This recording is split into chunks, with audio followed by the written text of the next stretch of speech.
Let's take a trip to Africa. Africa is a very interesting continent.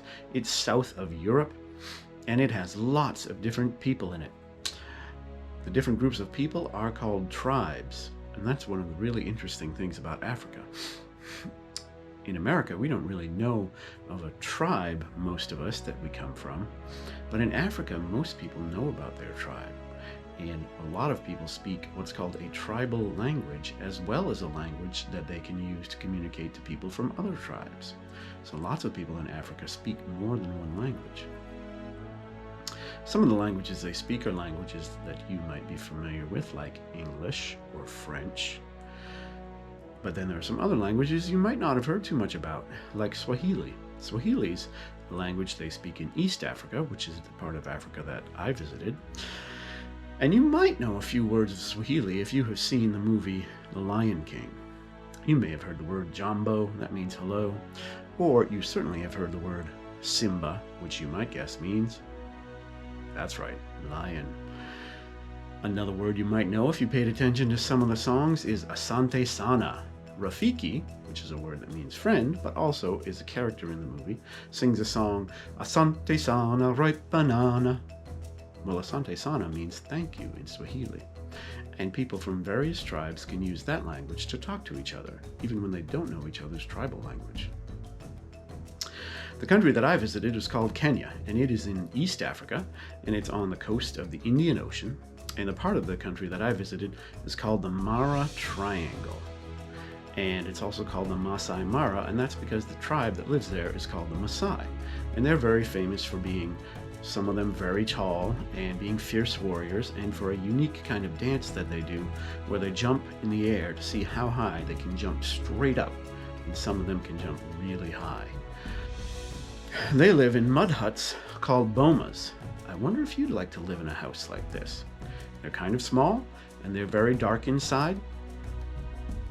And they are built out of some sticks and some mud and often cow manure. And they make them in circles so that at night they can bring all their cows in the middle of the circle, and they can keep them safe, and they can keep themselves safe from wild animals. As you know, there are lots of wild animals in Africa. Elephants, lions, zebras, wildebeest, hyenas, and of course there are snakes. Here's a picture of a snake that crawled across the couch I was sitting on when I was visiting Africa.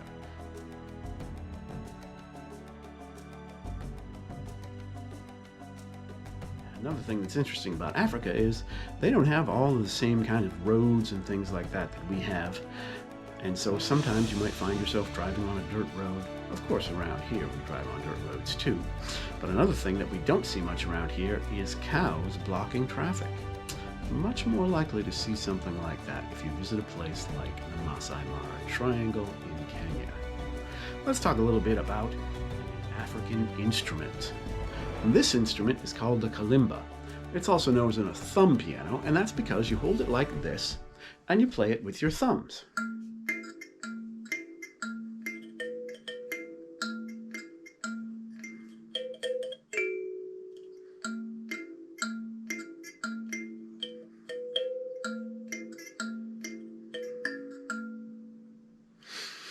It's made up of a box that amplifies the sound, and you can make this box out of all kinds of different things.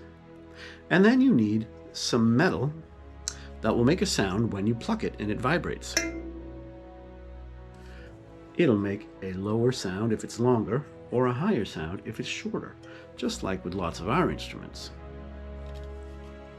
And this is a really great instrument. You can carry it around with you. It's light, it's small, sometimes they're even really small. Like this one.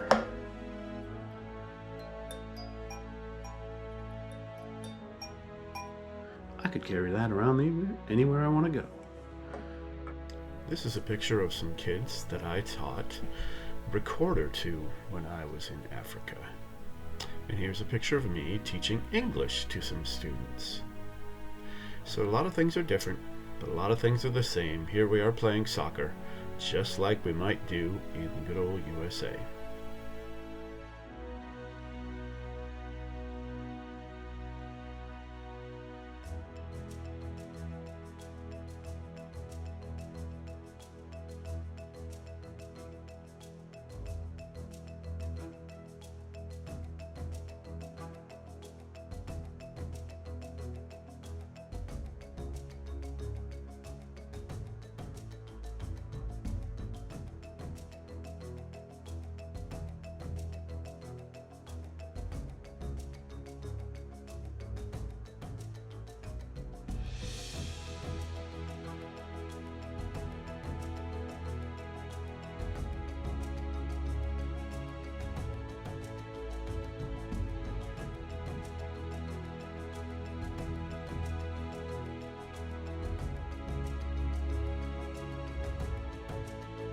hope you've enjoyed your trip to Africa with me. See you later.